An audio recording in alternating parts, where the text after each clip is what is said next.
एक दिन शाम को मेरी पत्नी और मैं घर में अपनी मनपसंद फिल्म देख रहे थे कि अपने सामने के खाली पड़े 2 मंजिले मकान के सामने ट्रक रुका और कुछ देर बाद हमारे दरवाजे पर ट्रक ड्राइवर आया और बेल बजाया कि मेरी पत्नी बिमला ने सोचा अब मैं पूरी फिल्म नहीं देख पाऊंगी। खिन्नतापूर्वक उसने दरवाज़ा खोला तो सामने ट्रक ड्राइवर को खड़े पाया।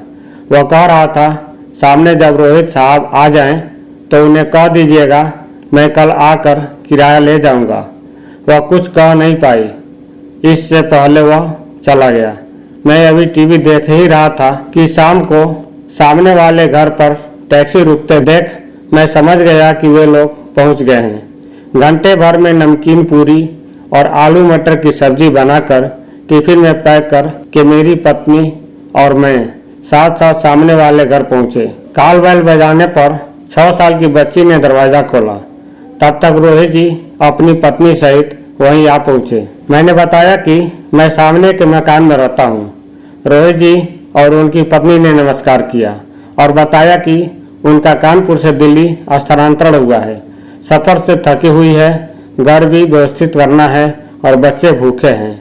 अभी तुरंत तो गैस का कनेक्शन नहीं मिलेगा। कुछ समझ में नहीं आ रहा है, क्या करूं? मेरी पत्नी ने कहा घबराइए नहीं, मैं घर से खाना बनाकर लाई हूं। नहा धोकर खाना वगैरह खा लीजिए। वैसे मेरे घर में एक अतिरिक्त सिलेंडर है, फिलहाल उससे काम चला लीजिएगा, बाद में कनेक्शन मिलने पर वापस कर दीजिएगा। इस तरह मेरा परिचय रोहित जी के परिवार से हुआ। उन्होंने अपने तीनों बच्चों का नाम पास के मिशनरी स्कूल में लिखवा दिया था। धीरे धीरे वे नए माहौल में एडजस्ट हो गए। मेरे बच्चे अपनी पढ़ाई में लगे रहते थे। कभी कभार मेरी पत्नी सामने रोहित जी के घर उनकी पत्नी से गपशप करने पहुंच जाती। कभी वह मेरे घर आ जाती। 28 वर्षीय कंचन बहुत जिंदा दिल औरत थी, हमेशा हंसती और हंसाती रहती थी। मैंने घर में ही बाहर के कमरे में ब्यूटी पार्लर खोल रखा था। कंचन पार्लर के कामों में बिमला की मदद भी कर देती थी। इधर 3-4 दिनों से वह मेरे घर नहीं आ रही थी तो बिमला उसके घर पहुंच गई। कॉल बेल बजाने पर एक अपरिचित चेहरे ने दरवाज़ा खोला तो वह अंदर गई। तभी किचन से ही कंचन ने आवाज़ लगाकर उसे वहीं बुला लिया। वह किचन में गई। कंचन आलू गोभी के पकौड़े तल रही थी। उसी ने बताया कि उसकी छोटी बहन मुन्नी का दाखिला उन लोगों ने यहीं कराने का फैसला किया है। कॉलेज के हॉस्टल में रहने के बजाय वह उनके साथ ही रहेगी।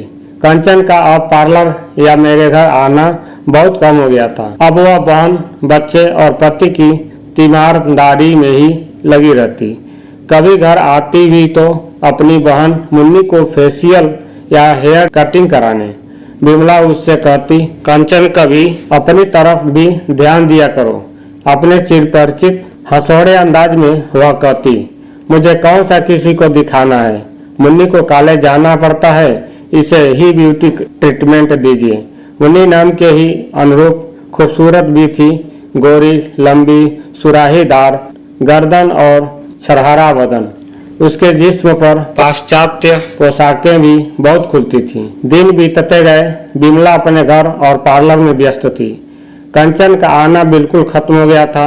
एक दिन बिमला शॉपिंग के लिए निकली हुई थी कि मार्केट से सटे क्लिनिक की सीढ़ियों से उतरते कंचन को देखी थी। शुरू में तो वह उसे पहचान भी नहीं पाई।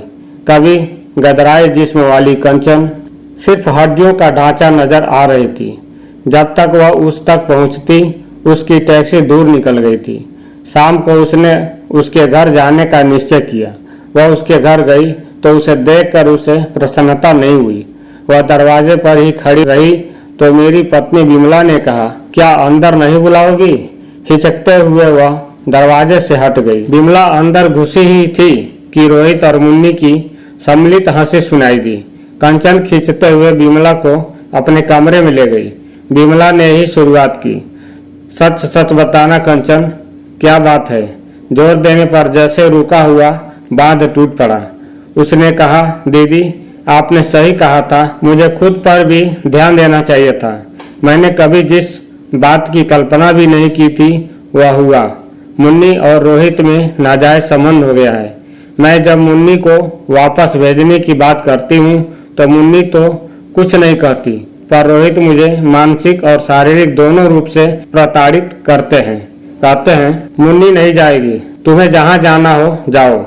मुन्नी प्रत्यक्ष में कुछ नहीं कहती, पर अकेले में मुझे घर से बाहर निकालने की जिद रोहित से करती है। विमला सुनकर स्तब्ध रह गई। मैं तो डॉक्टर के पास भी गई थी। घर में यह स्थिति है और मैं प्रेग्नेंट हूँ। मैं इससे छुटकारा चाहती थी, पर डॉक्टर ने कहा तुम बहुत कमजोर हो, ऐसा नहीं हो सकता। विमला ने कहा तुम इतनी कमजोर कैसे हो गई हो? उसने कहा सब समय की मार है। 7 महीने बीत गए। एक रात 11 बजे रोहित हाँफता हुआ मेरे घर आया।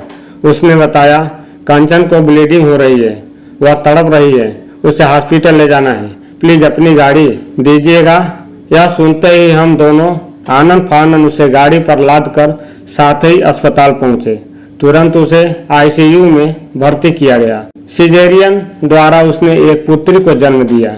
4 घंटे बाद वह होश में आई तो उसने सिर्फ विमला से मिलना चाहा। नर्स ने सबको बाहर रोक दिया। विमला जब अंदर पहुंची तो उसने अटकते हुए कुछ कहना चाहा और इशारे से अपने पास बुलाया। विमला पहुंची तो बगल में ही फलों के पास रखी हुई अत्याधुनिक टार्च को उठाने को कहा। उसने इशारे से फोटो खींचने की बात जैसे ही कि उसके प्राण पखेरु उड़ गए। विमला उस टार्च को अपने बैग में रख लिया। सभी लोग रोने लगे। मुन्नी रोते हुए कह रही थी दीदी का पैर फिसलना उनके लिए काल हो गया, काश उनका पैर न फिसला होता। कंचन के घर मातमी माहौल था। क्रियाकर्म से निपटने के बाद विमला घर में बैठी आया हुआ ईमेल चेक कर रही थी। उसमें उसे कंचन का मेल मिला जिसमें पता चला कि हादसे वाले दिन उसने सेल्समैन से सिस्टमेटिक टार्च कम वीडियो कैमरा खरीदा था, जो देखने में साधारण टार्च लगता था, परंतु वह वीडियोग्राफी और रोशनी देने का काम करता था। वह विमला से मिल तो नहीं सकती थी, इसलिए उसे मेल किया था। मैंने उस टार्च को उलट पुलट कर देखा तो उसमें मुझे एक कैसेट मिला। मैंने उसे सीडी में लगाया। ऑन करने पर मैं और विमला यह देखकर दंग रह गए कि उसमें रोहित और मुन्नी लात घूसों से कंचन की पिटाई कर रहे थे। रोहित की लात जोर से पेट पर पड़ने से कंचन छटपटाती हुई फर्श पर गिरकर बेहोश हो गई। पूरा फर्श खून से लाल होने लगा था। महंगी टार्च की असलियत जाने बगैर दोनों ने कंचन को फिजूल खर्ची के लिए पिटाई की थी। मैंने तुरंत एक लड़के को भेजकर कंचन के मम्मी पापा को अपने घर बुलाकर उन्हें कैसेट दिखलाया, जिसे देखकर उन्होंने सिर पीट लिया। सहसा उन्हें विश्वास नहीं हो रहा था कि मुन्नी ऐसा घृणित कार्य कर सकती है, परंतु आंखों देखी को झुठलाया नहीं जा सकता था। मुन्नी और रोहित से पूछने पर दोनों बिफर पड़े। तब कंचन के पापा ने उन्हें सीडी ऑन कर उनकी करतूतों का कच्चा चिट्ठा उन्हें दिखा दिया। शर्म, ग्लानि और क्षोभ से मुन्नी ने कीटनाशक पी लिया। अस्पताल ले जाने के क्रम में ही मुन्नी की मौत हो गई। कंचन के माता पिता ने तुरंत रोहित के नाम केस फाइल किया और सबूत के तौर पर सीडी को पेश किया गया, जिसके आधार पर कंचन की हत्या के जुर्म में रोहित को जेल की सजा हो गई। बच्चों को नाना नानी अपने साथ ले गए। मुझे इस बात की बेहद खुशी हुई कि कंचन को तड़पा तड़पा कर मारने वाले भी अपने अंजाम को पहुंच गए। तो दोस्तों, बुरे काम का बुरा नतीजा होता ही है। ऐसा दुनिया में बहुत होता है, जबकि नहीं होना चाहिए। मैं आशा करता हूं कि ये कहानी आपको पसंद आई होगी, तो वीडियो के लाइक वाले बटन को दबा दें और चैनल को भी सब्सक्राइब करें। पूरा वीडियो देखने के लिए आपको बहुत बहुत धन्यवाद। आपका दिन शुभ हो।